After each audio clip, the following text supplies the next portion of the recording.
মন খারাপ হয় যে আল্লাহ যদি আমাকে কোনোদিন নিয়েও যায়, তো এই যে ছেলে মেয়েগুলো, মানে আমি আল্লাহর কাছে সবসময় দোয়া করি, বা আপনি জানেন যে আমার আল্লাহ একটা সন্তান দিছে, 3 মাস ওর বয়স। আমার বাচ্চাটা তো আমি 3 মাসে 30 মিনিটও কোলে নিতে পারি নাই। তো আমার ওয়াইফ খুব মাঝে মধ্যে আর কি ওই মজা করে বাচ্চারে বলে যে ইনকিলাব মঞ্চের মুখপাত্র তোমার সাথে দেখা করতে আসছে। তো আমার এই প্রথম মনে হলো কি যে আমি ভাইয়ারে বলি, ভাইয়া আল্লাহ যদি আমাকে নিয়ে যায়, আমার বাচ্চাটার দিকে একটু খেয়াল রাখেন।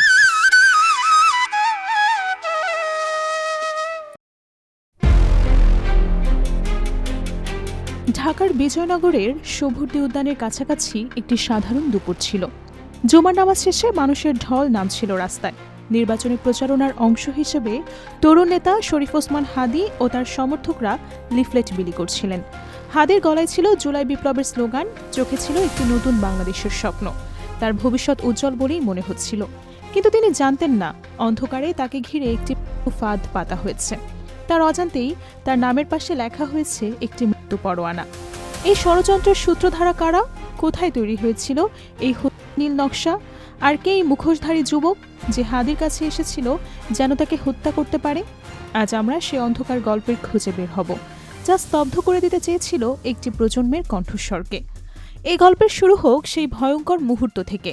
জুমার নামাজের আজান থেমে যাওয়ার সাথে সাথেই একটি দ্রুতগামী মোটরসাইকেল এসে থামে হাদীর কাছাকাছি। আরোহী দুজন মুখে মাস্ক পরিহিত ছিল। তারা কোনো কথা বলে না, কোনো হুঁশিয়ারি দেয়নি। সবকিছু ঘটল মুহূর্তের মধ্যে। পেছনের আরোহী তার হাতে থাকা অস্ত্র থেকে একটি গুলি ছুড়ল। গুলিটি সরাসরি হাদীর মাথার বাম পাশে বিদ্ধ হল। তিনি মাটিতে লুটিয়ে পড়লেন। রক্তে ভেসে যেতে থাকলো তার পাশের রাস্তা। আশেপাশের মানুষ হতবাক হয়ে তাকিয়ে রইল। কিছু বুঝে ওঠার আগেই মোটরসাইকেলটি দ্রুত চলে গেল। হাদীর সমর্থকরা ছুটে এসে তাকে উদ্ধার করে ঢাকা মেডিকেল কলেজ হাসপাতালে নিয়ে গেল, কিন্তু ততক্ষণে তার অবস্থা খুবই সংকটাপূর্ণ। এই ঘটনা পুরো দেশে তোলপাড় সৃষ্টি করল। মানুষ রাস্তায় নেমে এলো, প্রশ্ন উঠতে শুরু করলো, কারা এই ঘটনা ঘটালো, কেন হাদীকে টার্গেট করা হলো? প্রশ্নগুলোর উত্তর খুঁজতে গিয়ে একের পর একটা চাঞ্চল্যকর তথ্য বেরিয়ে আসতে থাকে। প্রথমে উঠে আসে হামলাকারীদের পরিচয়। প্রত্যক্ষদর্শী এবং ইনকিলাব মঞ্চের সদস্যদের দেওয়া তথ্য অনুযায়ী হামলাকারীদের পরিচয় একজন শনাক্ত করা হয়। তার নাম ফয়সাল। কিন্তু এই ফয়সালকে একটি ইউটিউব চ্যানেলের অনুসন্ধানে বলা হয় ফয়সাল আদাবর থানা ছাত্রলীগ সাবেক সভাপতি এবং ঢাকা মহানগর উত্তর ছাত্রলীগের সাবেক সহসভাপতি। এই তথ্য সবাইকে হতবাক করে দেয়, কারণ এই ফয়সাল গত 2 সপ্তাহ ধরে হাদীর নির্বাচনী প্রচারণায় অংশ নিচ্ছিল। সে হাদীর সাথে ছবি তুলেছে, তার সাথে হেঁটেছে, স্লোগান দিয়েছে। কেউ কল্পনাও করতে পারেনি যে হাদীর এত কাছের এই মানুষটি আসলে একজন খুনি। এটা কি আস্তিনের সাপের মতো নয় যে মানুষটিকে মারবে তার সাথেই হাসি মুখে প্রচারণা চালাবে? কিন্তু ফয়সালের পরিচয় জানা মাত্রই আরও অনেক প্রশ্নের জন্ম দেয়। ফয়সাল কেন হাদীকে মারতে চাইল? সে কি একা, নাকি তার পেছনে আরও কেউ আছে? এই ঘটনার পেছনে কি কোনো বড় রাজনৈতিক ষড়যন্ত্র লুকিয়ে আছে? এই প্রশ্নগুলোর উত্তর খুঁজতে গিয়ে আরও ভয়ানক কিছু তথ্য বের হয়ে আসে। সাংবাদিক জুলকারনাইন শায়ের তার ফেসবুকে এক ভয়ানক তথ্য ফাঁস করেন। তিনি দাবি করেন পার্শ্ববর্তী রাষ্ট্রের গোয়েন্দা সংস্থা গত কয়েক মাসে অন্তত 80 জন সুব্রত বাইনের মতো ভয়ঙ্করকে বাংলাদেশে প্রবেশ করিয়েছে। এদের টার্গেট দেশের জনপ্রিয় ব্যক্তিত্বদের হত্যা করা, নির্বাচন বানচাল করা এবং দেশকে অস্থিতিশীল করা। জুলকারনাইন আরও দাবি করেন নিয়মিত কনফারেন্স করছে পিচ্চি হেলাল, মুকুল, লেদার, লিটরদের মতো সন্ত্রাসীরা নাকি নিয়মিত যোগাযোগও রাখছে একে অপরের সাথে। এদের মিশন একটাই, হত্যাকাণ্ড, নৈরাজ্য। হাদীর উপর হামলা কি সেই বৃহত্তর পরিকল্পনারই অংশ? এই প্রশ্নের উত্তর খুঁজতে গিয়ে আরও অনেক নাম উঠে আসে।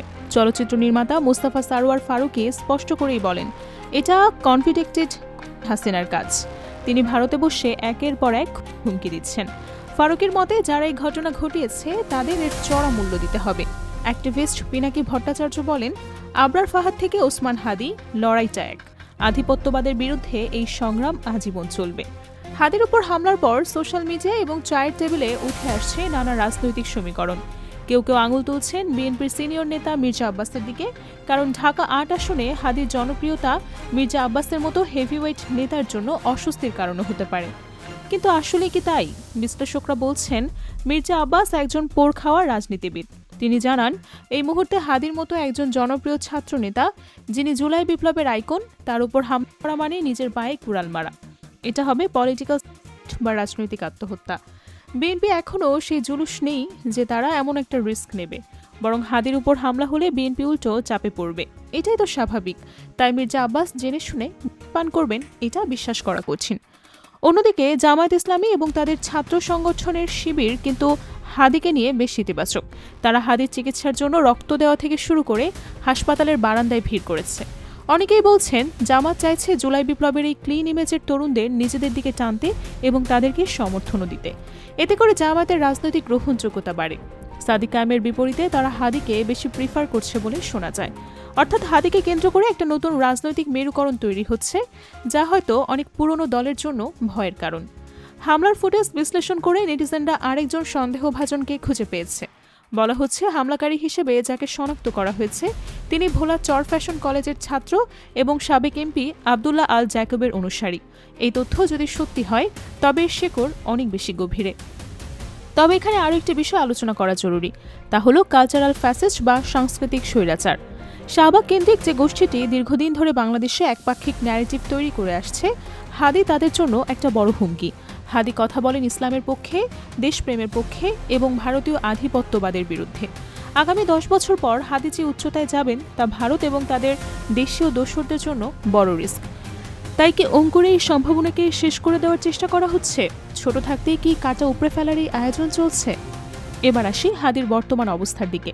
ডক্টররা যা বলছেন তা শুনে যে কোনো মানুষের বুক কেঁপে উঠবে। গুলিটি হাদির মাথার বাম পাশে লেগে মস্তিষ্কের ভেতরে ঢুকে গিয়েছিল। এতে ব্রেনে মারাত্মক চাপ সৃষ্টি হয় এবং মস্তিষ্ক ফুলে যায়। ডাক্তাররা জরুরি ভিত্তিতে ডিকম্প্রেসিভ ক্রানিওটমি নামক একটা জটিল অপারেশন করেছেন। অর্থাৎ মাথার খুলের একটি অংশ সাময়িকভাবে খুলে রাখা হয়েছে যাতে ব্রেনের উপর চাপ কমে যায়। সবচেয়ে ভয়ঙ্কর মুহূর্ত ছিল যখন হাদির হার্ট অ্যাটাক বা কার্ডিয়াক অ্যারেস্ট হয়।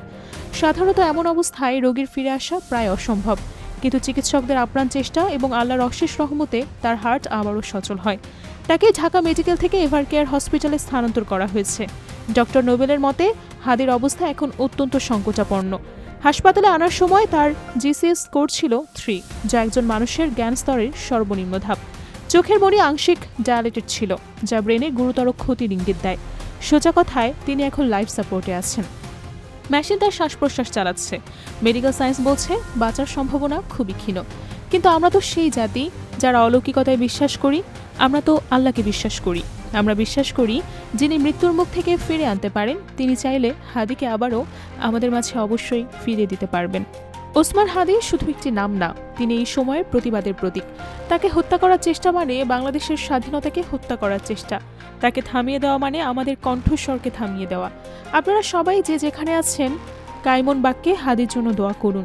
আল্লাহ যেন তার মা বাবা, তার পরিবার এবং আমাদের মাঝে সুস্থভাবে তাকে আবারও ফিরিয়ে দেন। দেশ ও দেশের বাইরে সকল ষড়যন্ত্র, রাজনৈতিক বিশ্লেষণ এবং ব্রেকিং নিউজ সবার আগে পেতে আমাদের সাথেই থাকুন। আমরা সত্যের পথে আছি, ন্যায়ের পথে আছি। দেখা হবে পরবর্তী প্রতিবেদনে। সঙ্গে থাকার জন্য অসংখ্য ধন্যবাদ জানিয়ে আজকের মতো বিদায় নিচ্ছি।